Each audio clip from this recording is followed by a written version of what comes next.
Sexual confidence. How's yours? How do you know if you have it? And where does it come from? I'm Kim, and I'm a sex educator and intimacy coach. And I love working with men, women, and couples who are feeling either disconnected or dissatisfied with their sex life. And what I like to do and what I offer is help to find more pleasure, more joy, more connection, more satisfaction out of your sex life, with or without a partner. So I want to talk to you today about sexual confidence and how the jade egg impacts sexual confidence.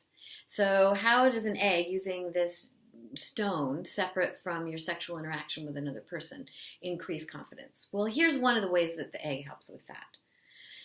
In using the egg, we like to use the egg in a way very different than how our vaginas are usually approached. Vaginas are usually approached probably through wanting to be approached for pleasure. There's a goal, there's an outcome. We're headed toward orgasm. We're headed toward having a good time.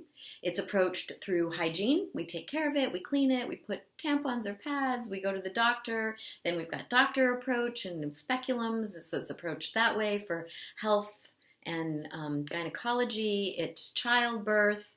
But rarely is our vagina approached in a way that's intention is for deeper connection, for loving, for our loving of our own, for non-goal oriented, non-orgasmically oriented touch that allows us to drop in deeply to what wisdom and what confidence our yoni or our vagina has. So one of the ways that I like to use the egg to really help with sexual confidence is to start to learn to listen to your vagina. Listen. Like vagina doesn't always want to be penetrated. Vagina doesn't always want to have something in it. And sometimes we override that. Lots of times we override that. In all of those ways that vagina gets approached, we often are overriding our yes and we're overriding our no. And what the egg lets us do is slow all that way down. Slow it down to the point that when you are ready to have that egg go inside of you or not, that the egg actually rests at the opening of the vagina.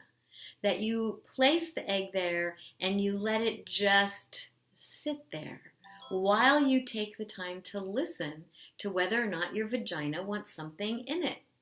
And it's fascinating what happens when we start to really listen like that. When we really take the time to get quiet, get still, go inward, and ask, and then allow the time for the vagina to actually feel into what's energetically coming her way, what's energetically going to happen, and let her, instead of being penetrated by the egg, instead actually open and call the egg in. It's a very different way to utilize an internal tool than what we're used to. We're used to being penetrated. And so what happens is when we can slow it down like that for ourselves, and when we can listen, and when we can really trust that we're going to respond as our vagina wants us to, that we're either going to have a true yes or a true no, then we learn to trust that outside of working with our egg, and now we trust it when we're in interaction with another. And now I know that I trust my own yes, I trust my own no, and that is a real confidence builder. So I encourage you to use your egg like that. Listen, and then listen a little more, and watch how that increases your sexual confidence. Thank you for listening. I'll talk to you soon. Bye-bye.